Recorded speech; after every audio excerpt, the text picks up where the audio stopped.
I'm Ralphael with Constructive Conversations, and today we're meeting with Grant. How you doing there, I'm buddy? doing amazing, man. Nice to meet you. Thanks for stopping by. Pleasure, bro. Pleasure to be here. So let's jump right into it, Grant. So tell us a little bit about yourself and let you take center stage. Yeah, man.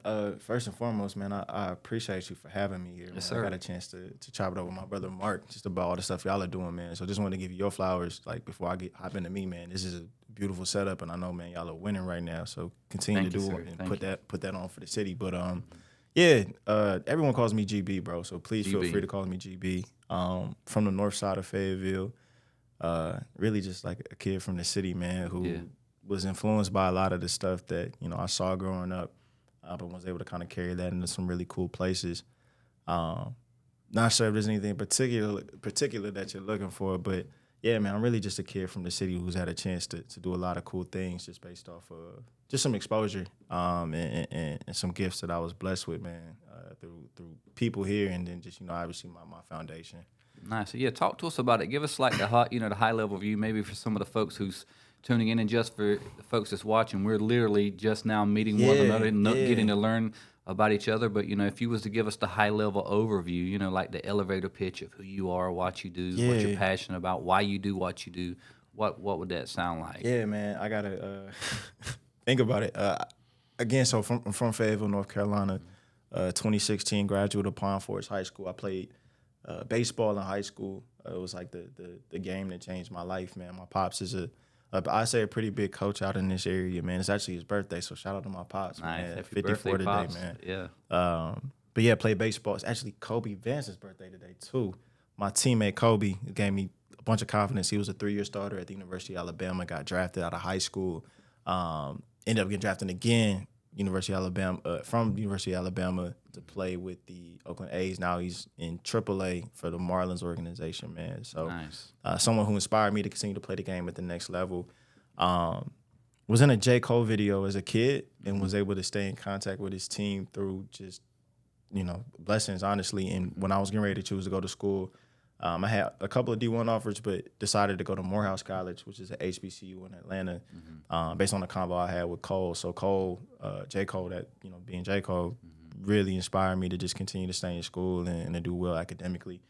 Went to Morehouse, got a chance to do a lot of cool stuff, man. But the biggest thing I would say is probably led me to my job, which is being a diversity strategist at Google. So I'm currently based out of Atlanta, but I travel home every month to do my nonprofit work. Diversity strategy. Yeah, man. So a lot of companies right now, they're trying to figure out the best way to get kids interested in technology from diverse backgrounds, man, whether that's from rural cities, whether that's from, ethnic or diverse perspectives. They're trying to bring in people who normally aren't in that space to that space. So I kind of help them devise strategies and just different ways for them to be able to kind of attract different people to the company and, basically do the analytics around seeing what do we need to do to keep people to stay at Google.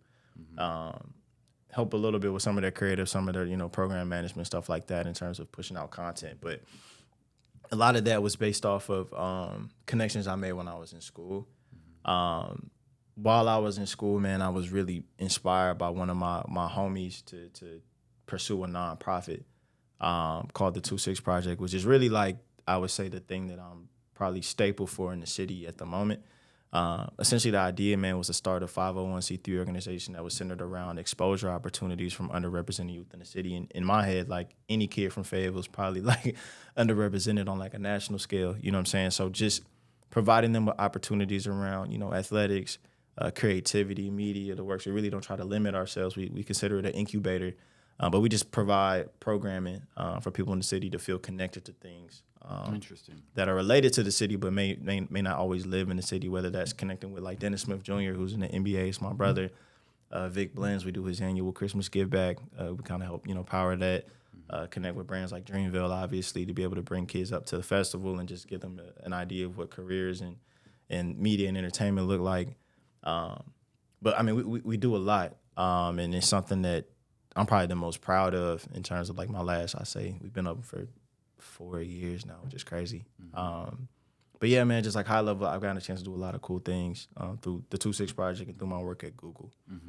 So yeah, it's interesting hearing you talk about that, because even though we're from two totally different walks of life, it's just always amazing to sit down and talk and see some of the overlaps because, being, part of minority groups and social disadvantage. And I'm right now, one of the things that I'm having to go back and revisit is with our business through the SBA. They've got similar, it's kind of, the goal is the same to bring, socially disadvantaged, economic disadvantaged minorities, folks to the table to be able to do business. And, someone like me or someone that comes from Fayetteville or Robeson County or whatnot, Absolutely. they can have the skill set, but they're so much at a disadvantage when they're trying to compete, quote unquote, with the big boys. Absolutely. That we can be just as talented as anybody else, but we didn't come from a background of entrepreneurship or knowing how to manage and write a checkbook and all that kinds of stuff. So there was a case that the SBA has been making us aware of that now I'm having to circle back where I kind of got started at in the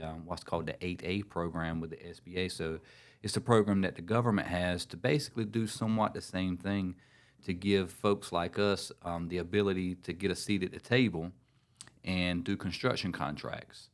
So now we're having to go resubmit our paperwork, and this past week, that's one of the things I've been working on is creating what we call a social disadvantage narrative.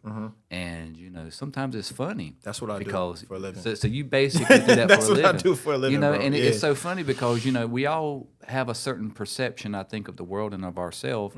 And, I'm a no-nonsense type of guy. I'm a go-getter. I mean, I see challenges, but I don't ever really, make excuses. Absolutely. I never really seen myself as disadvantaged. Absolutely. You know what I mean? But as I started going down this journey as entrepreneurship, I guess I'm so used to the challenges, it's normal. Absolutely. Okay, this ain't even, this is normal. What do you mean? Absolutely. And I didn't even realize just how much of a disadvantage that we are when we start. So as I'm going and writing this social narrative about disadvantage, and I'm going back and recanting my history with growing up as a foster child and being adopted, and my adopted mother passing away when I was 12, and still trying to stay in school to break those generational curses, not get into the lanes that we can so easily get into because it's all around us, and just steady trying to make the right decision and keep moving down the right path so you don't go down the wrong path. And even through high school and through college, getting the Pell Grant, not having the money, not having the resources to go get an associate's degree. And then after doing that and being a D student, not even a C student, D and F student, because of having to work and having all the struggles of an adult when you're 16, 17 years old. And I didn't even realize that was a disadvantage. I mean, that's life. Like, we're talking about disadvantage. This is just how I was raised. Right. And now that I'm going back through this and I'm putting together this social narrative, it really opened up my eyes because through grit, through perseverance, through determination, we've made it. And now, I have a unique perspective to where I've seen the whole spectrum. Like, you know what I mean? Like, where you're coming up from that environment, you're struggling. And I see where these types of programs, I see the good in them to where they can turn someone like a Ralphael Locklear to, now to where we've got one of the most reputable brands in the area and do some of the best work. And not only can we compete, and I'm learning to accept greatness too. It's like, sometimes we're humble and you know what I mean? We want to say, but and because I'm the type of person where you see someone who's arrogant and cocky, nobody likes that. But I've had to learn too that, when you're great at something and you can prove it, it's not arrogance. It's facts. You know what I mean? It's like this is who we are, facts, and we prove it. And now that I'm going back through that social narrative and I'm looking back through it, I'm like, wow. I see why so many people fail. And I've been blessed, when I go back and look through that, not only through, stuff like that with the programs that can help, but just the fact of having some family members also, some mentors, some people that, at the right time show up and give you that extra motivation to keep you moving forward. So I'm glad to see that, if you started a project, like the 2-Seek Project to help people. And, I know even though I'm just now becoming aware of it, there are a lot of parallels between my walk in life and getting to where I'm at now and even sitting at this table because of similar projects, I guess you can say. Yeah. And as I was rewriting that social narrative and I'm looking back, I got to get reapproved by the way. And a lot of people are getting disapproved now because there was a presumption that was established through the SBA that's like, hey, if you're of color and you're Lumbee, you're from Robeson County, you're automatically disadvantaged, much like what you said as far as Fayetteville. But now we're actually having to prove it. Right. So now I'm actually having to go there and I'm like, dang, I was that Yeah, disadvantaged? man. You know what I mean? Man, because they put these structures up, one, to really make sure that we're giving bread, I guess, to people that are in that position. But I think to your point, man, like, I think everybody's connected in some way, shape, or form. You know what I'm saying? I think part of my mission with the nonprofit was to show kids, man, specifically, man, like these success stories that we have from the city that, like, they literally come from the same places, the same backgrounds, the same stories. And I feel like stories is, more so what I'm in the business of. People talk about the nonprofit space, which is dope, but, like, in my head, I'm in, like, the community space. I'm in, like, the storytelling space. And we bucket that under a nonprofit, I guess, legally, but really, like, we're just in the connectivity space, the community space. And a lot of that just boils down to showing people that they're really similar, and I think my story isn't that much different than your story, isn't much different than anyone's story, but there's always that connectivity piece. And if we can continue to lean on that, specifically, like, where we're from, like, you see the difference, which is just because kids get hope from that. And I think that that's, like, the biggest thing that we're trying to push with what we're doing with the programming. It's just giving kids a real connectivity piece to inspire them, and then from there give them some sustainable programs, some sustainable mentorship to get them from point A to point B, man. I think that's huge what you said, man, honestly. So, like, with Google, talk to me, give me some insight, like, what it's like working with a company like Google, and your roles that, what all you're bringing to the table and how you see it impacting, Google. Yeah, man. I think my Google experience is one that's really unique. I had someone from Fayetteville kind of put me in position to be successful there. Brandon Nixon, he's only 4 years older than me, but he was the first person I saw worked in what we consider big tech. Big tech is anything like Amazon, Microsoft, Apple, Google, those huge companies. Brandon literally had he was in the same program that I did. And just by seeing him do it, it made me think that, there's a potential for me to even be in that space. Right, it's a potential. He's from my high school, like, we listen to the same music. We dress the same. It's a dope space. I think the advantages of working at somewhere like Google is you're exposed to the greatest networks, the greatest resources, the greatest pieces of technology, which is very different from coming from where we come from in terms of just, like, access, right? I think what it also allowed for me to see is that if we're exposed to it early enough, man, there's decisions as young people that they can make to put themselves in positions to be in those areas. And I think the biggest thing that I get a chance to do with Google is work with a lot of people from our background, right, and give them access, give them the ability to tell their story, but most importantly, man, keep them inspired being at the company, because a lot of the work that we're doing now, man, is under attack. But I think at the end of the day, looking at Google as a whole, man, it's been a blessing for me. It's been a blessing for, I think, the community, because I've been able to bring resources back here. Their company match program is one of the huge reasons we're able to continue to do a lot of the programming that we do here. We get well over 10 to 15,000 a year just from people at the company that see what we're doing and want to invest with what we're doing back home. And I think that exposure alone, we were able to take, like, 40 kids from Pond Forest, Southview, Smith, Westover down to the Atlanta headquarters, and them just seeing it, like, shifted their perspective on what their reality could be, just because they know me and they know that I work there every day, right? So I think the biggest thing is just being able to use some of those, I call it larger resources, man, and kind of diluting it down here in the city. But it's a dope opportunity, man. I enjoy what I do. My bosses, I have two amazing, like, bosses, like, and I think management is huge in terms of your development, like, specifically at a company like that. So with their support, man, I've been able to really thrive and tell dope stories and connect dope people, but most importantly, give back. Here in Fayetteville. Well, I tell you, and I have to say this just with, my positioning in the construction space. I think anybody that looks at this space knows the struggle that we're facing with skilled trades. And, one of the things that I'm thinking about and trying to figure out how to bridge the gap and do our part to help solve the problem is that, I love this industry. Like, the challenge every day is different, and if you like pushing yourself, challenging yourself, this is definitely a great industry. I think, however, historically in the way contractors are looked at when you say that word, there's a certain emotion, and especially if you're coming from a point where you're having to hire contractors. But I do believe over the course of the next 5 years, 10 years, probably for sure, it's going to become something real serious to where I'm seeing a future where everybody needs contractors. We need service-based tradesmen.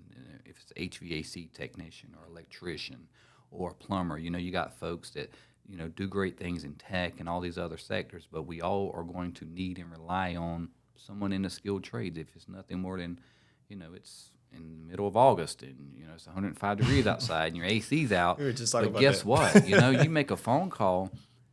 Good luck getting someone to come out. Everybody's so busy. Anybody who's remotely good, number one, the bar kind of gets lowered like that with supply and demand. And there's a statistic I was listening to the other day. I don't remember the exact numbers, but it was something crazy. Like for every 100 people that are retiring out of the construction space right now, only 7 are replacing those. Now you scale that out 10 years. Now we're so, here in America, we're blessed, man. Even the lowest of low, we're blessed. And, you go home or you go to work, your air conditioning's out. We're so used to being able to pick up the phone and get almost instant service. I see a future where if we ain't careful and do something to help get ahead of what's coming with this low level, skilled trades folks where a lot of people is not taking up or I'm wondering what would be a good solution. I know someone like yourself, I know you're great at solving problems and being a visionary. I've got my own takes on it.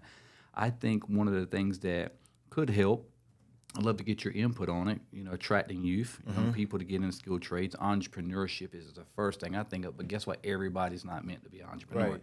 Everybody's not a business owner. Right. And so there you've got those same challenges where even when you get someone that's an HVAC tech or electrician or plumber, or whatever the skill is, they can get great at that craft doing the work.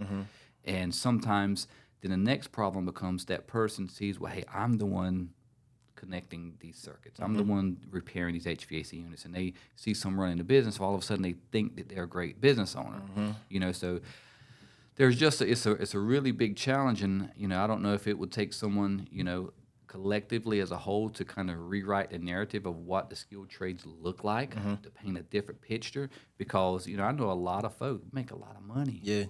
In skilled trades, and it's going to be more. And I already feel it. We're getting to the point where if you're great at what you do, you know how to communicate really well, and you deliver on what you promise. And then especially if you know how to deliver 10% above the unexpected and deliver the wow factor, you basically name your price. And why I'm saying all that is maybe when someone's looking at this, it can resonate and help attract more people to this industry. Yes, a dirty job. A lot of them are dirty jobs. But you know what? When you go home and you wash up and you're looking in your bank account, you know what I mean? And you're getting at some point in time to be able to pick and choose the lifestyle that you want to have, the clients you want to work with. I just think that there's a really big opportunity, and I don't know if it's some nonprofits or more programs to start attracting the youth to say, hey, the lens you might be looking at the construction trades ain't necessarily the same thing. Yeah, Google's great and doing big tech. Everybody's not meant to do big tech, but guess what? You can still make those 6 and 7 figure year salaries. Absolutely. And guess what? Here's a timetable which you could do it. So that's something I'm starting to get more of an interest in and figuring out, what can we do? Of course, we got a business. I try to teach and mentor and train, but, there's only so much one person can do without, creating content, making videos. And that's something else we're working on to be able to help people understand, what all the different processes are. Even if it ain't nothing but, say like you may not even have an interest in learning the business, but at some point in time, you're going to want to build that forever home. Absolutely. That dream home. Absolutely. And guess what? At that point, now you're going to get super like, I need to know how this stuff works, so I know I'm not being taken advantage of. How this stuff actually works with the draw schedules. How I can better protect myself and my family and my investment. So we're thinking of ways too that we can kind of do somewhat similar things to attract the youth, and especially I don't think we have an issue so far with attracting a diverse background. Right.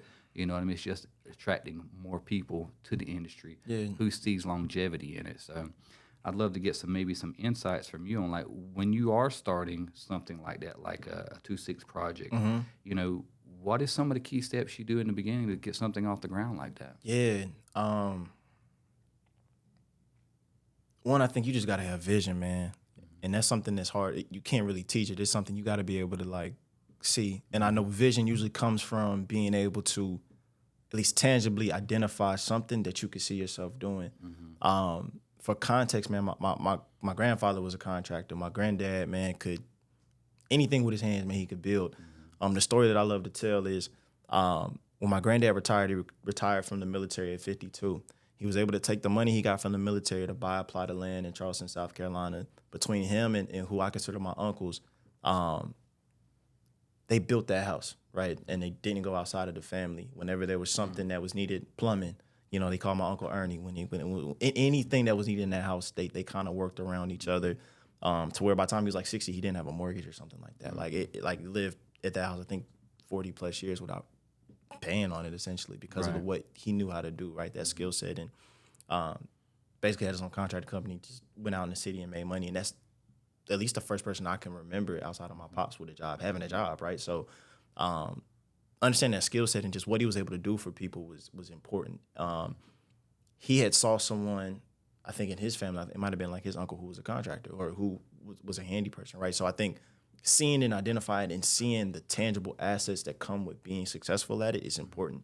A lot of these kids, when you're talking about building programs, they just want to see if it's cool, right? If you can make something cool and you could put, for kids, you know, $20, $30 in their pocket and they see the reward, it's like, oh yeah, like, okay, so what's next? One of the biggest things we talk about programming, just make sure kids can get a glimpse of what it looks like, just a glimpse. Allow for them to touch something tangible that's theirs, right, that they own. And then giving them the actual, like you said, I think, man, giving them a timeline on what it looks like to actually like make money is important, or to see it flip is important. I think in our community in general, man, we come from a hard-working community. It's a military town. Everyone that I knew growing up, their parents had jobs, so they were working, and they were trying to figure out, you know, the best way that they could hustle to make some money. The exposure piece is critical, though.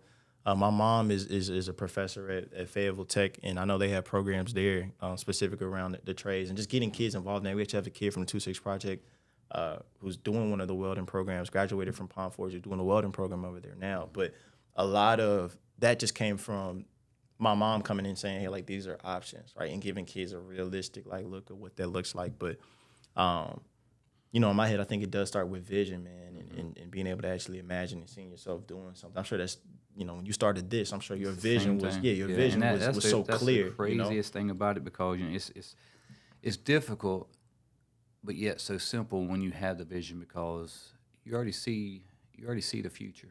Like, I never really had any anxiety or any fear about the business not working. Yeah. I've been doing it 20 years, and we're just now getting in our stride. So I'll tell you what my secret was. I mean, my wife's in the business. She's right in the next room. My daughter's got a real estate license. So I'm not only am I breaking generational curses outside of entrepreneurship, but, you know, my legacy and leaving and setting up my family, taking what I know, you know, helping them get that knowledge. But it's like having the blessing of having a vision, even in the tough times when it doesn't look like it's working, when everything's failing, and, you know, it's like you already have the foresight of knowing that it's going to work out.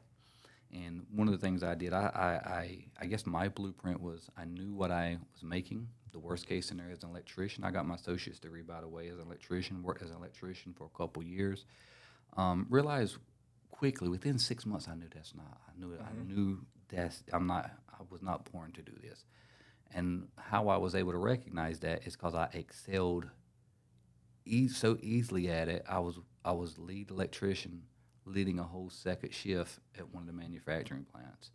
I got within top pay within that 6 months, and that was it. I was already at the ceiling. Yeah.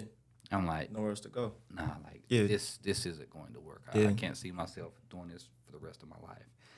And so, you know, my family also is in construction. My brother, you know, he did framed custom homes in Pinehurst, and I saw him build these magnificent houses and all of that. And, you know, I had to work with him, kept me out of trouble during the summer months, and I would go work with him. And I had this one experience, and, you know, I tell it over and over and over, but it's the thing that really changed my life is working with him. He used to tell me, he said, boy, you better get an education because you're lazy. Like, you know, and I didn't like the physical aspects of, you know, toting the plywood and all that kind of stuff. But it gave me the best foundation I think I could have ever. It told me what hard work looked like. It showed me what perseverance looked like. And, you know, being a adopted son, orphan, and I got to see what manhood was really like, and I so appreciated that. But I did also get to see one day to where it was scorching summer day.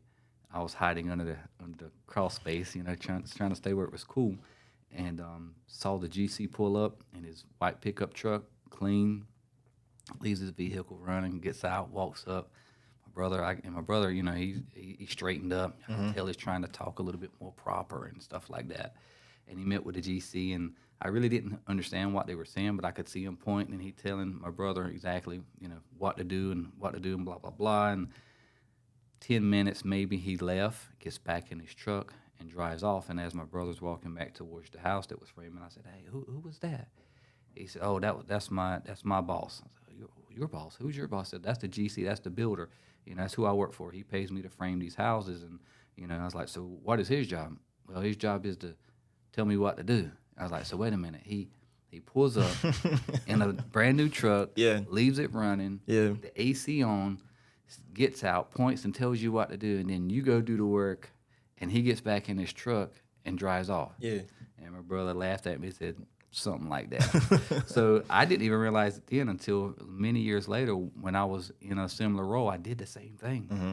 Like, I remember it, you know what I mean? I drove up to the job site. When I got out, there was a certain smell of the dew in the grass with the sawdust. And, man, it brought me back to that day. Like, when that happened. And I'm like, it was full circle then. And I didn't even realize then, but that's when the seed was planted. Yep. Right then, and I didn't even know it. So, when you've got vision, and when I got started with the business, I knew that as long as I didn't stop, as long as I didn't quit, and as long as I was able to maintain, and, there's a certain level. Everybody's got bills they got to pay. So it's like there's that bar I got to be at. And I knew if I could stay at it long enough, and I've never been the smartest, never been the brightest, but one thing I do know what my gift is being consistent. Mm-hmm. Consistency over time. Mm-hmm. And then there's a certain thing that I saw, like if you stay at it for so long, eventually you're going to cross a certain threshold. Yeah. And that's kind of like where we're at. We're doing, of course, we do custom homes. We do commercial developments. We're doing a 94 townhouse unit. We're finishing up a 24,000 square foot commercial build. And we're doing government contracts now. And so we went through all those seasons, and now we're kind of coming to a spot where everything's starting to come together. And now what's funny is I'm finding myself, you think you're in the construction business, and what I'm finding, I used to think that's probably the toughest part. And if you're looking at the business, you're thinking like, man, I don't know nothing about construction. Yeah. How am I going to learn how to run? I'm telling you, like, somebody who has great management skills, great people skills, great problem-solving skills, I realized that, us minorities are looking at stuff. That's the blueprint, guys. Like, if you're going to focus on something, get it. If I had to do all over again, I would go take some business management courses, communication courses. Your ability to get along with people is directly related to the level of success you have. Absolutely. And so you could take someone who had those skill sets, who were really great at that or had a knack for that. Maybe they're naturally a great communicator. Maybe they're naturally a great problem solver. And team them up with someone who knew construction. They would be able to start a construction business within 2 years. Mm. Within 2 or 3 years, they're going to be successful.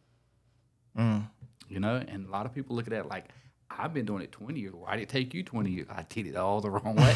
But my saving grace was I was just so consistent. Mm-hmm. I still showed up no matter what. And so, I get exactly what you're saying. And another question I did want to ask you, I see, about this emerging leadership program. Yeah. What is that about? Yeah, man. I really wanted to leave my impact when I was in school. And the thing I thought about was, like, I didn't have access to as many upperclassmen who were doing things that I thought were cool. Mm-hmm. So my sophomore year, I created this program where kids could connect, like freshmen could connect with these guys who were getting ready to go off and get jobs or just have more insight on how to navigate campus. That model ended up being picked up by Morehouse. It's now sponsored by J.P. Morgan at the school. It's a $10 million program to give kids scholarships and stuff like that. Mm-hmm. Wasn't like that when we started it. I was buying kids Papa John's with like the $20 I had in my pocket, right, for food. But wanted to take that model and bring it home. So essentially what we do, man, is we get what we consider student athletes around the county. We work with the county, get about 40 kids, man, that are in high school, 10th, 11th, 12th graders. And we provide these monthly sessions with these kids. So we sit down and we give them game on real estate, financial literacy. We give them game on a lot of the different topics that people weren't talking to us about at that time in our life. A lot of these kids play sports, so in their head, they think they can play forever. In their head, they're going to go D1. In their head, they're going to go pro.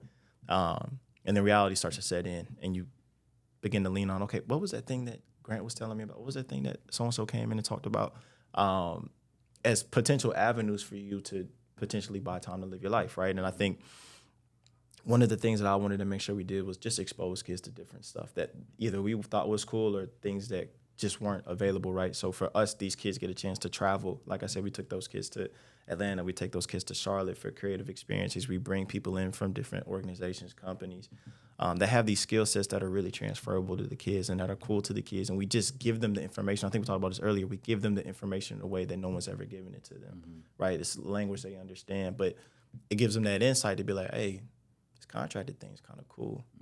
Now that I know what it is, now I know what it looks like, now that I see the results of it, you know what's awesome about it is like you kind of mentioned it earlier, like like when something's never been done before and it's just this just astronomical feat, and it's almost like impossible, but then the moment they see someone do it, like it might have took you 5 years to accomplish it, might have took us 20 years to accomplish what we've accomplished, and it could seem almost impossible.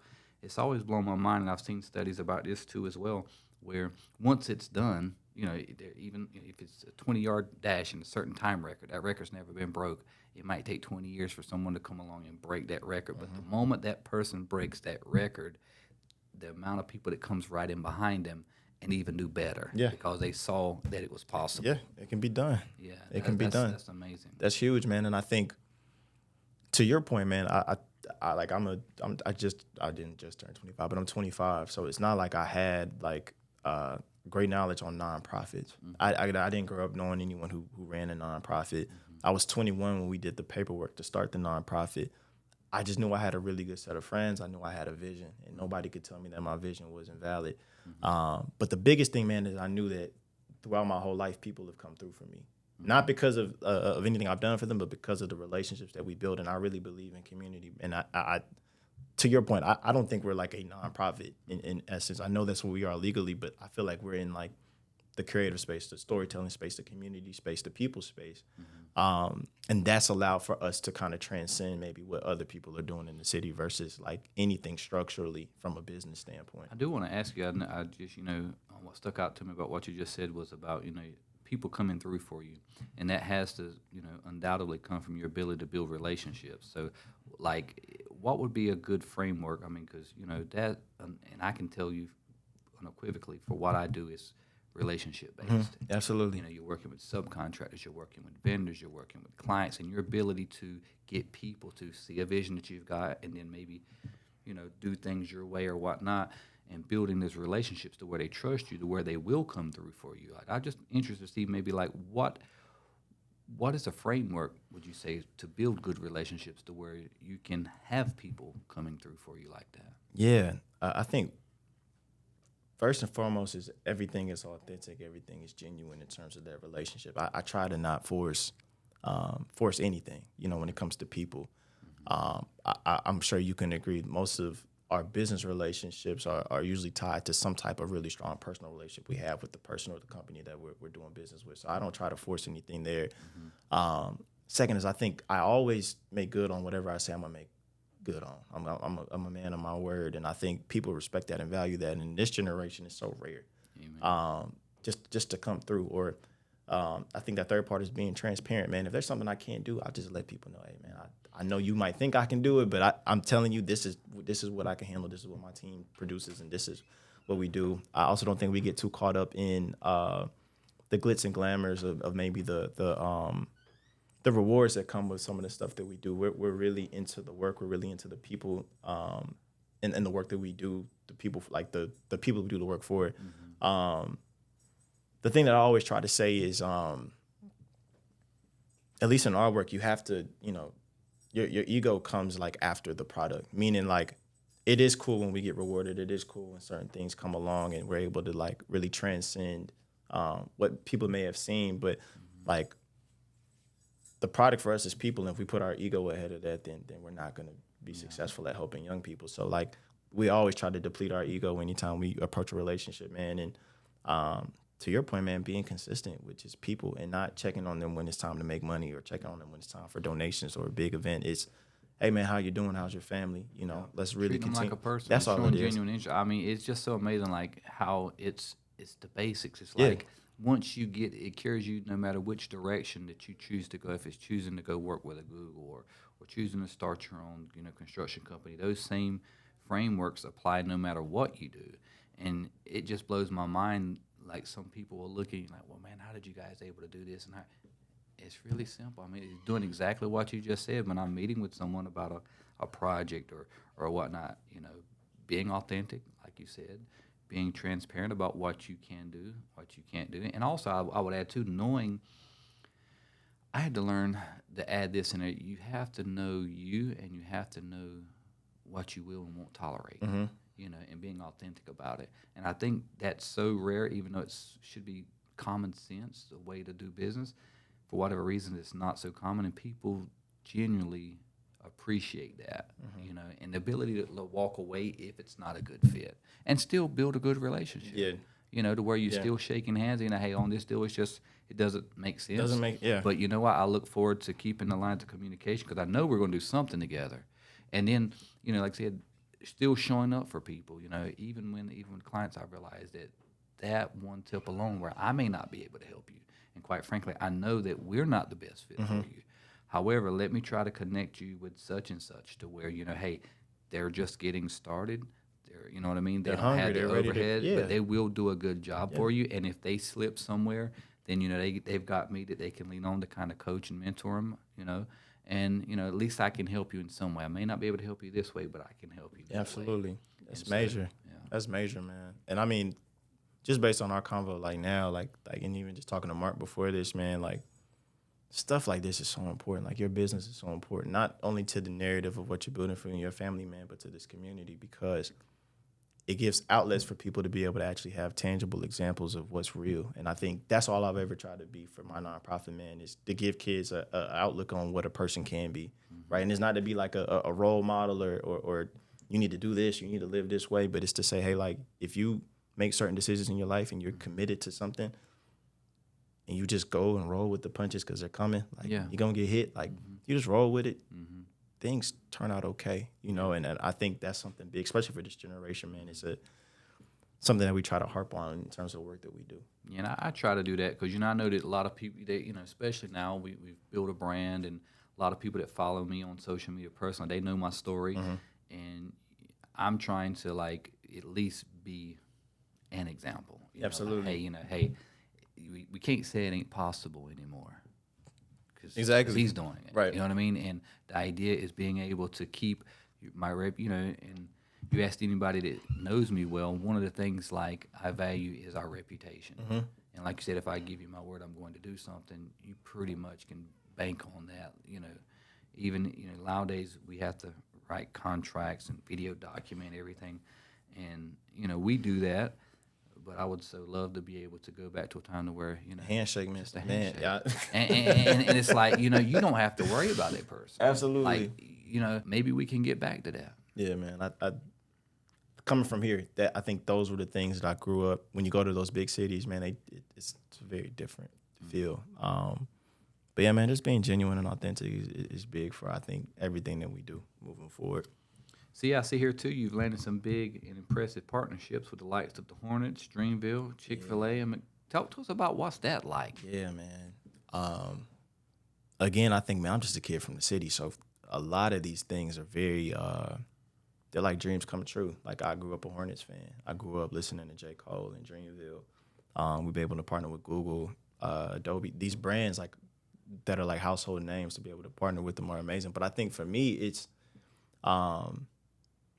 a lot of that just goes back to the stuff we just talked about, man. Like, a lot of people want to rock with us just because of the people that we have in our program and just because our story's actually real. Like, we can actually, if you were to ask me about, like, a kid that we work with, I would call them right now, and I could tell you about them before, and they'll get on the phone and be exactly who they say they are. And I think real impact is so important in an age where we need to have those, like you said, those problem statements and narratives and statistics to back the work. For us, man, we really lean on the story of these kids, man, and allowing for them to say what we've done for them versus us trying to create a narrative and I think brands appreciate that. I think the sincerity of our work, the intentionality of our work is why people want to partner with us. But also, man, we're a dope team. Like, I love my team. I love the work that we do. And I think that it's different than what people do usually in the nonprofit space. Not only just in Fayetteville, but like, across the state and across the country. So definitely like excited and proud of all those things. But I think, again, it just comes back to, man, we really know how to treat people. We really know how to leverage the stuff that we're really good at, and we're good on our word, man. I think those are kind of the elements there. So what would be your advice for someone like if they found themselves in a similar position, they've got a full-time career, let's just use Google like you and running a nonprofit. Oftentimes, things like that can possibly conflict. Absolutely. With resources, with time, with commitment and all that. So how do you balance that? And what is some of the biggest struggles with doing that you face? Yeah, man, I don't balance it. Like, I just do the work. So you're basically a no-nonsense type of guy. You're like, man, you just do it. I mean, by the time we sit here talk about it and try to strategize, I could be done with what I had to do. Man, hopped off the plane like 1 a.m., 2 a.m., did my workout at 6 a.m., had my couple calls, came here. Not saying that to brag or boast, but that's just like my life. And like, I prayed for that. Like, I prayed for the opportunity to be able to put in time and work to be able to make a difference. And that's just what come with it. So me and Dennis Smith Jr., we're really good friends. And one thing June just taught me through his entire NBA journey, which has been, an up and down thing, is like, man, when you pray for something and you get it, you got to know what comes with it. So when I wanted this nonprofit and I wanted it to be this thing and I wanted all these partnerships and I wanted to work at Google and make that, I had to realize that there was some sacrifice that was going to come with it. And I had to realize that if I wanted it to work the way I wanted it to work, I had to put the time in. So, for me, that's just what comes with it. And again, I come from that, right? My pops is a no-nonsense guy. My pop, I never saw my dad take a vacation. So rest and all those things, like mental health, these are things that I'm learning now at 25 that I had never seen modeled for me. So like, balance is something that I'm working on, but it's also the thing that, I say I'm probably a little crazy when it comes to stuff like that. I think that, it's almost like when God gives you a vision of something that's extraordinary. You know what I mean? Is a certain scripture in the Bible. I'm forgetting which verse it was, but it's almost like it's better to be extremely cold or extremely hot. But if you're trying to be in the middle, there's no way it's going to work. Yeah, man. It's the tenacity. And I mean, a lot of that's just the competitiveness I got when I grew up in the city, just fighting for scraps, man. Whether you're playing pickup basketball or in the class, whatever it's a really competitive place.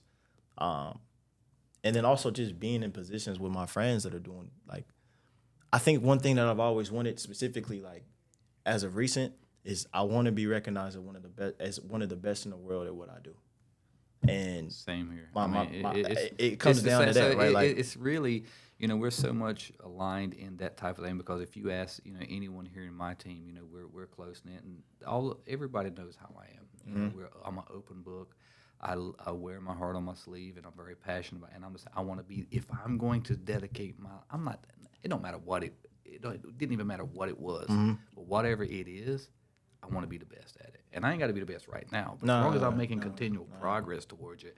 And, there's a saying I say all the time, everybody hears me say it a lot, I quit school because of recess. I don't like, when it comes to this, I don't like to play around. Yes, sir. We're not here for that, I like that. And sometimes I have to catch myself too, because, there's the balance, having kids, having other stuff. And so, but I think for people like us, it's extremely, extremely hard. And, we have to be able to communicate and articulate that vision that's been given to us to the people who are around us, even though it wasn't given to them. We have to become good enough at conceptually telling that story where the other people can say, oh, I see it. I can see it too. So they get it, or else you're just going to be working at an insane pace. Yeah. While other people is not really getting it and not really supporting you with that. So, what it looks like for me, there's oftentimes to where we try to, master what we do, and the goal has been, and we're reaching that goal to where, we work, sometimes we would need to work 6-7 days a week. But it's like, that's crazy. If you're the best at what you do and you're efficient at what you do and you've mastered what you're doing, what would that look like? And, I've always had it in my head that, at the very minimum, it would mean working, 4 days a week. And on Friday, the benefit is we get to knock off, half day. Some days, maybe we work 4 days. We got everything we need to get done. Projects is on point. We get 3-day work weekends. And then the struggle is like, all right, now when you're off, be truly off. Yeah. But for someone like you and me, it's like, for me, I'm chomping at the bit, for Monday to come. Yeah. I love the work. I love what I do. I want to be one of the best in the world at what I do. I'm around people that are the best in the world at what they do. One of my friends, Vic is one of the best barbers in the world, but also just one of the best social media influencers. And it's a known fact. He's one of the best in the world, and I work with him on a daily basis. Dennis being one of the best 450 basketball players in the world, like one of the best defensive players in the league. Period. Like I'm surrounded by that. So in my head, and the thing that I do, even if it's not on the level of visibility, the level of visibility that they're on, I want to compete because that's what I know and that's what I'm surrounded by, right? And I think the company you keep is important in that too. Yeah. Just in terms of seeing what that looks like, man. But yeah, working on the balance, working on trying to get all that stuff together, man. But so many people eat off of the work that I do, and I realize like at the pace I'm going now, the continuation of like what the project could be and the vision could be for other people, sometimes that weight will push you as well, even past like maybe something of your own personal ambitions, and just seeing people that have benefited from the work. I think that's really the thing that keeps me going. Yeah. So what's the grand vision? Like if you that vision you have, what does it look like, 10 years down the road? Yeah. What's the ultimate vision? I think for me, man, I'll probably need you for that. In terms of putting up some brick and mortar to the vision, man. But for me, I see this being, in terms of the 2-6 project, right? I see this being a brick and mortar space where kids can have an incubator, man. We have all these tech partnerships, but I want to be able to get, some technology down here for these kids. I want to be able to actually have some sustainable programming that's centered around creativity, entrepreneurship, and the arts, man, that allows kids to really express themselves and have a safe space to learn these skill sets and be able to grow as individuals. I think for me personally, man, it's just a continuation of embodying limitlessness. Like I don't want there to ever be a limit or expectation placed on me that makes sense. Like I want my goals to remain ridiculous. I want to continue to inspire people through what I do. But most importantly, man, I just want to live life to the fullest, man. And for me, that's just putting the max amount of effort into my dreams and my vision, man. Have you the folks down at City Hall, the mayor, and all those folks there? You I'm familiar for sure. Everybody? Yeah. Mitch Colvin is definitely a huge supporter of what we do. He actually got us our first city grant, so I'm very appreciative of them down there. And even then, like there's limitations even with that because there's confines of what they're able to help you with versus your goals and your vision and your dream. I'm sure you're very aware, man. Just being able to continue to have that vision. Sometimes it's gonna be bigger than even what people in those types of positions think. So I'm just blessed in a position that they support the vision, but most importantly, man, that like I'm still young enough to like get out and run and continue to dream, man, and have that vision, man. And I think that's like the biggest thing when it comes to a lot of this stuff in terms of just the connectivity of the work that we do. Mm-hmm. Talk to me about the 40 under 40. I'm 42, so I've missed that by a couple years.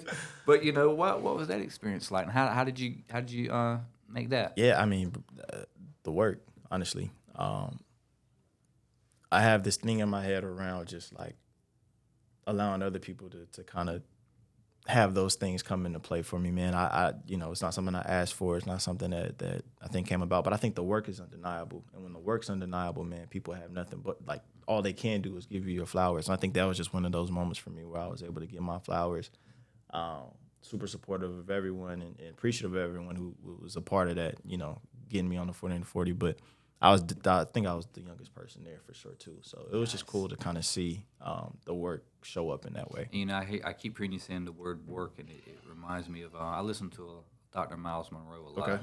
You know what I mean? And his words resonate. And that was one of the things that when it really clicked with me was during one of his YouTube videos I was watching. And he was talking to youth men, saying how we find our way and how we find the value. And there's a lot of folks that maybe battling with depression and things of that nature, but it's like, he basically created a blueprint, and it starts with work. For us, yeah. And it's like, once you find what it is that you're passionate about and you get to work, And he just kind of elaborated on like what that looks like, being Yeah. consistent, finding your work, becoming great at it. And as you become great at it, you find your purpose, you find your destiny, and now your self-worth lifted. So, when you say that, I can see that kind of same trajectory in what you're saying. I appreciate and that. I apply the same thing, in my life, because, no matter what the world's trying to, sometimes some people try to down that, saying, oh, you're almost, and sometimes it makes us, for me, it makes me question even myself sometimes. Is this actually really worth it? When we get 70 years old, 80 years old, we look back, how am I going to feel about it? But I know I've done enough soul searching to know that I think I've made enough right decisions with putting my family into business and being open and transparent about what intentions are and why we're doing what we're doing and the greatness we're trying to create. And the great thing is, once I really understand that we're not just building structures or custom homes or developments, that the fact that we are truly in a very unique space to where we get to change people's lives. Transformational, absolutely. On a daily basis. Transformational. And it's like their experience with us. What is that like, going through one of the most challenging times that someone will ever experience with another human being, when they're spending the most money that they're ever going to spend. Absolutely. And the relationships they have with that person before, during, and after. That, when I realized that, it changed my whole perspective. I said, if I can do that, forget just building the structure, but what about if you can also build and maintain awesome relationships when everybody else, according to statistics, 70% have horrible experiences. So I let that become my challenge. So I kind of shifted at a point where it's not construction's really the easy part. Yeah. It's the other stuff with having a great business, providing great customer care, knowing your customers, knowing what they're fearful of before you even speak it, because you've gotten so great at what you do. You can pretty much, and one of the things that amazes me the most, when you get really great at any task, people say you can't predict the future. I disagree. You've seen it. When you're so great at something at least in a certain specific area, like you ask some of the athletes, Michael Jordan or any of these folks is good at what they do, and if they've shot 50,000 three-pointers, they're going to predict their future very accurately. Yeah. Walk up to this free throw line, and I'm going to nail 10 shots back to back. And they do it not because of anything other than the fact that they were just so persistent and consistent that it's natural for them. And so that's what I've wanted to create, with our business, and earning that type of relationship, that type of reputation. And, one of the things that this is an effort to correct, the things that I knew we were short at was, reaching out besides just building homes and doing that. Well, what are you doing for the community? Man, transformation space. I love how you frame that. I think for me, like, that end goal is I do a lot of this stuff, and the older I get, the more I get a chance to do it. But I do a lot of this stuff so I don't have to do stuff when I'm around the people I love, or I get to do stuff with the people that I love. So, like, I'm a really frugal person until it comes to the people that I love, until it comes to experiences, right? And, like, I work really hard so that when I'm in those spaces, I don't have to think about work, right? And I think the more I've been able to do that, the more I've been able to just enjoy, like, my space, man. As much as I'm in love with the work, as much as I'm in love with the process, the grind, like, just me moving, I'm more in love with, like, the people I've been able to share it with in those moments. And I'll tell you, that's kind of where I'm at with it. It's one thing to where when you get to a point where you're so good at it that you produce the result that's been envisioned. The real challenge is how can you replicate that with your team, so that way, and to me, I had to realize that's the real goal. Like, it's one thing for me to be able to know how to draw the plans and how to do the estimates, the takeoffs, and the marketing, and all of that kinds of stuff. It's like, okay, now the real challenge is when you're growing a business, how can you replicate that? How can you scale it out so more people can be helped? And like you said, and then the goal and also the challenge, I know at least for me, is going to be when that happens, to feel that sense of fulfillment, and be wise enough to know that I've done it. I've got a business that isn't no longer just relying on me, and it produces the same or actually better results than what I would have done if it was just solely on me. And now being able to look back at your team in each role that they're at, and they're doing it at the highest level, and now they're accomplishing their goals, and they're passionate about what they're doing, and now it's just each one teach one. You know, so that's kind of like my ultimate goal, and to leave a legacy that, you know, something happens to me when my time comes, you know, having been smart enough to use video, documentation, and To getting leave all this game. knowledge and just Yeah. lay it out there. It's like, you know, hey, you know, I want my family. I want everybody to shed a tear maybe here and there, but, you know, it's like, okay, he did what he's supposed to do. Yeah, and you're leaving them game. You're leaving them the actual skill sets and the tools and the information that allow for you to be successful, which is, I mean, that's everything, man, for real. So yeah, I know we kind of touched bases on this, but from your experience, what advice would you have for like someone like us in the construction company with the challenges that we're facing to help get more of the youth involved in skilled trades? What would be your suggestions for that? Definitely through content. Everything that these kids process is through content. It's TikTok, it's Instagram, it's YouTube, it's those platforms, making something interactive. But also, I mean, the thing that I think we did a really good job is, man, we got in the schools, man. We got to the kids, and we were able to actually put tangible things in their hand that allowed for them to see the results. For us, obviously, it's like technology. It's things through, you know, athletics and stuff. But What did that look like when you say you got to, you know, give me paint me a scenario. What one of those scenarios looks like? yeah, so we were like, yo, we got this partnership with the Harvey B. Gantt Center. They have a digital art studio. We have kids who are interested in media and arts and entertainment. Okay, cool. How do we get our kids to get there? Putting our money behind where our mouth was and saying, yo, we're going to take 40 kids up to Charlotte. We're going to put them in front of these creatives that know what they're doing and give them hands-on experience on what it looks like, and then give them the actual, like, results of their product, meaning like these kids took pictures, these kids created videos that they were able to put out themselves, and some of them were able to do it on multiple occasions due to those partnerships. So for us, it's really getting to the weeds of, okay, what do these kids really want? For some of them it's product, for some of them it's money, for some of them it's a skill set, right? Which we really want to push the skill set because that's something they can take with them when they leave us. But the big part is saying, yo, like, we expose them to the trade. Now they're able to make that decision the same way you talked about being an electrician. Like 6 months, I hit this ceiling. I already knew. We want to give kids that feeling as early as possible. Either the feeling of, yo, we know we like this, or I don't think this is for me. That way they're able to have a even more streamlined process of figuring out the thing that does fulfill them, right? But for us, it was getting like into the weeds of these partnerships, figuring out what do these kids want from these different things that we're attached to, and giving it to them. Like, okay, if you wanted to learn how to do this, this is what this looks like. If you wanted to learn what it's like to be in, to work for like a music festival, we took them to the Dreamville Festival and got them a chance to meet people who work there. If you want to see what it's like to travel, okay, we'll take you to Atlanta just because it's something out of the state. Some of these kids had never traveled outside of the state before, right? So just giving them literally what they want. And in your space, man, just hands-on, showing them the money that you're making. A couple of kids, I actually showed them how much money I made working at Google. Okay, yeah. So how do we? What's the next? Did you get a certificate? Like, I've been looking up this. You know what? Just because GB actually. Oh, he drove. I saw GB driving it. Oh man, like he just bought a home.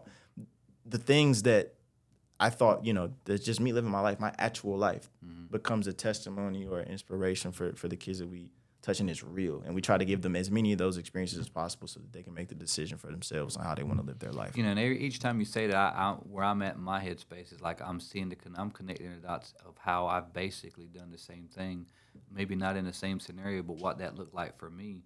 And my upbringing was that I went to work for, like I said, I worked as an electrician, but even before then, I went to work for a HVAC company. I went to work, in these different places, and each time I was able to decide very quick if that was for me or not.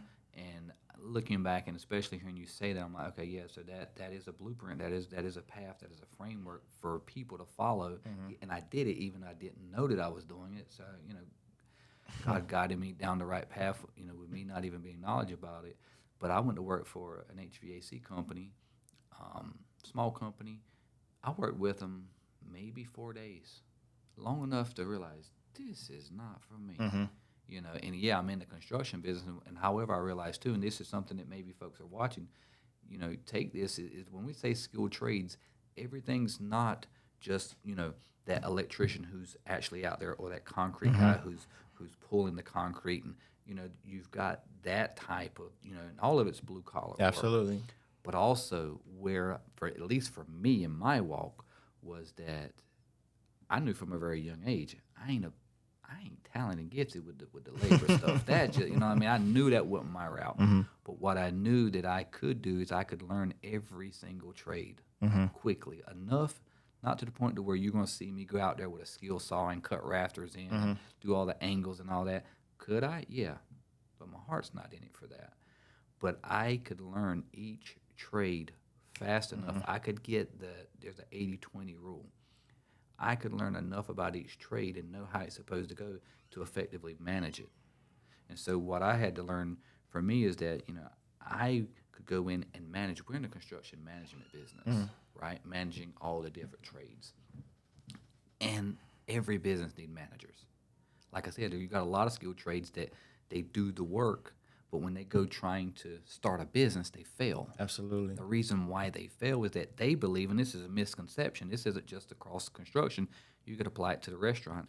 A chef who's making $150,000 a year because he makes these dishes the best way, and that's what attracts people. But this chef can then say and get the arrogance, and if he ain't got the right mentorship and say, hold on a minute, yes, you make the greatest dishes, and that's part of the reason why, even though it may be a large part of the reason why people come and eat here, but you're making a big mistake going out, starting your own restaurant. Yeah. Sometimes it works, and there's always exception to the rule, but overwhelmingly, majority of the times, it's they go start this business thinking that, well, hey, everybody's coming here because of me and my dishes and da-da-da-da. And then the same person goes starts up a restaurant, gets a loan, never ran a business, has horrible people skills because he's always in the back cooking. Yep. You don't have to deal with that pressure out there. But he puts himself in a position to where he's not even gonna function nowhere near at his capacity when he's just focused on making those dishes. Then he goes, opens up a restaurant. Yep. Starts a business. Now he's got to hire people. He don't know how to hire people. Right. He don't know how to read people, know which people's this and that. And all of a sudden now he's a failure at everything he touches because he got away from the thing that he was best at. And so I'm saying all that just so with some of the people, I know that we kind of get that judgment kind of off, but with the skilled trades, it ain't just the hands-on part too, because you can have that electrician, just like you've got that cook over in the restaurant, but it takes people who have different skill sets, like that entrepreneur who's running that restaurant or the entrepreneur who's running that business that, granted, they can't go do that job, but they know how to put a structure together.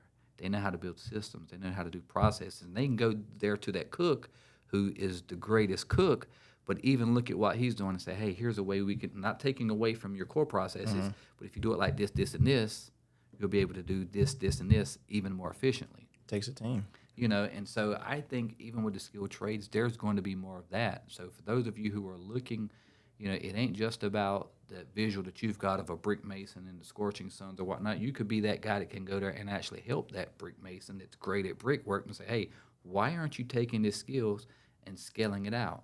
And I know the reason why, but here I can come and help you with that.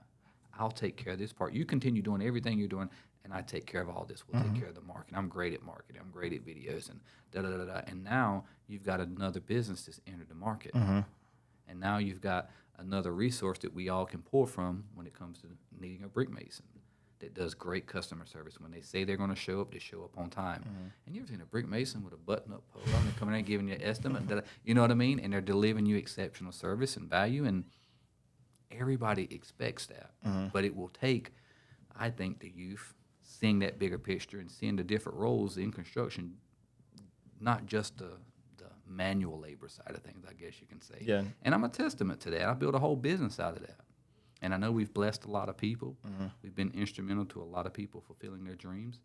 And, you know, hopefully this one little conversation here can help maybe inspire someone to follow down the same path. And I appreciate you stopping in and giving the insight. And I would like to kind of finish off the meeting with this question. So, like, if you had an unlimited budget, when the time comes for you and your family and you're wanting to build your dream home or dream facility, what would that look like, and what kind of experience would you want to have with the builder that you hired? Okay, there's 3 parts. There's 3 answers to this question. Number 1, I'd want like 3 different properties. I can tell you exactly what I... So you already know this is... So, look, I'm a dreamer, bro. I have visions about this stuff. Like, I love these kind of questions. So, for me, my parents and my grandparents, they grew up in Charleston, South Carolina. My granddad, I told you, had bought that property in I think it was 1971. My mom was 2 years old. We sold that property when he passed in 2019. I want to buy that property back and make a family home, right?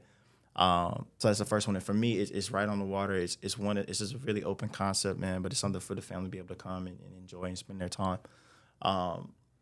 Because he built that house, I would want to take some of the original design, some of the original ideas he had for it that he couldn't pull off because he didn't have the funds to actually implement that into a more modern design. So that's one of the spaces. Two, like we talked about earlier, and I'm calling it now. When we do the brick and mortar for the 2-6 project, we're coming through you. Awesome. And there's going to be this amazing facility for kids to be able to learn about, again, creativity, the arts, technology, and get real skill sets and real tangible connections to be able to help them kind of navigate their career and their life outside of Fayetteville. But using the resources in Fayetteville to do that, I think that's one of the biggest things. So we're talking like state-of-the-art music studio. We're talking state-of-the-art athletic facility, green space, mental health, seminar rooms for us to be able to actually get down to the root of some of the traumas that we talked about earlier around just getting over some generational curses for them to be able to move past their situation. But most importantly, again, a safe space, a place where they can come where they can just be kids and dream and have these visions similar to us, man, and try to eliminate whatever barriers that stop that. The third one, man, is my dream home. I don't know where I want it to be yet, but I do know, at least for me, man, it comes with a really open backyard space. I want a green space with a nice size pool in the middle, man. I want like a office / like workout room in the back of my crib where I'm able to just go and have my own space. Definitely enough room for like me and the family to be able to kick it, but I wanted to kind of be in its own space. I'm a country kid from here. I want my own 40 acres for real. Like I want my own space. I want to be able to go out fishing, hunting from whatever the case may be, but I want my own space. And for me, that's freedom, man. Like having your own space to do and be who you want is like freedom. And I think in all those 3 spaces that we talked about, I just mentioned, are spaces of freedom. And I think that's what I've always promoted, man. People being their authentic selves and being free to the highest extent. And that starts at the home. That starts at where these ecosystems that you all build, which is why it's transformational work, which is why we're coming back, man. Whenever we get the unlimited budget, we'll be working with you, man. And definitely a fan of not only your story, man, but just what you've been able to build, man. Because I think, again, that's a testament to what we're trying to produce at a high level for some of these young people long term. The folks that are listening who want to support you and your nonprofit and everything you're doing, how can they go about doing that? Absolutely, man. So obviously through our website, man, www.26project.com. We have a donation link there. You can also follow us on Instagram and Twitter at the 26 Project, Facebook as well. Those are really our major and main sites and points of communication. With your nonprofits and all that, can you tell a story, like who sticks out, like when you think about some of the people you help, like who's the first person to come to mind? What is that story? Man, we work with a lot of kids, man. I'll give you 2. One is someone who works with the project, and one is one of the kids we work with. There's so many kids. I'm gonna tell you the person who works with the project. There's a kid. He's a good friend of mine. His name is Ian. Ian was a starter creative when I first met him. I DM'd him about a year ago today and asked him if he wanted to do some pictures and videos for us. At the time, he was running vending machines for like all the different local businesses and stuff. And Ian had never done videos before. And he didn't tell me that, but he had never done a video before. And he sent back a product that I thought was better than anything I had seen come out the city, like, in a long time. So Ian was like our first real like hire. He was a person that like just started with nothing. Like, I mean, I wasn't paying Ian the first, I want to say 6 months or something, but he turned out to be, in my estimation, probably be one of the dopest creatives to come out of Fayetteville in the last 5 years. He's someone who's, got a chance to put on with deals with like Dreamville and Adobe, but a kid that like just needed someone to take a chance on him and to work with them and to allow for him to see like what's possible. Now he's a full-time creative. Like, he quit his job. He's working right now, shooting right now, actually. But someone that, like, he had never flown on a plane before he started working with us. So I was able to help get him on his first flight for his first gig. And, like, just that exposure alone, like, just seeing him grow has been one of, like, the coolest parts of the project because of where he started and where he's going to be. Like, he's amazing. I'm really proud of him. We had a kid. I'm not going to put his name out there. He's gonna see and know that I'm talking about him. But at the time he joined our program, he like was skipping class, basically just walking out of school. And it was really because he felt like teachers weren't listening to him, or he felt like teachers weren't acceptance of kind of who he was. He's a student athlete, like cool kid, but just didn't have any interest in school. By the time he got to his last semester, he had got a scholarship to college, as well as he had like perfect attendance his like last year. And I think we got him as a sophomore, and we had him for 2 years. So it's one of those situations where, like, when he called and said, hey, man, I wouldn't be going to college if it wasn't for y'all's influence. It was one of those situations where I had to really sit back and think about the work that we do being important. Not from a standpoint that, not from a standpoint of, like, my ego or anything, but because I think he genuinely meant that if we weren't a part of his upbringing or his development, that he may not be in a position to help change his life. And when we talk about transformational experiences, I think just getting him to go to class and staying in class, right, allowing him to be eligible to play basketball, him being eligible to play basketball got him a scholarship, right? And in terms of hearing the praise, not only from the kids but from their parents, to me that's when it becomes real, because you're a part of their development. But I won't put his name out there. He'll get on me. Yeah. But an amazing kid, an amazing person who just needed some love, honestly, and we were able to provide that through mentorship in our programming. Nice. Well, I look for future times when we can collaborate and anything along the lines of what we can help with. Lines open, Mark's got my information. We Absolutely. can connect and stuff, and look forward to whatever the future holds. I appreciate you stopping in. Man, appreciate getting to know more about you, Absolutely. your story. Absolutely. And I look forward to building future relationships. Yeah, man, it's gonna be great. I'm telling you, we're doing the brick and mortar with you all, man. Yeah. The 2-6 project, when it's open, you're gonna be there cutting a ribbon with me, man. It's gonna be dope. I can already see it. It's gonna be dope. Yeah. I see it. Yeah, nice. All right, guys. So this is Ralphael. This has been a constructive conversation. Thank you so much for watching.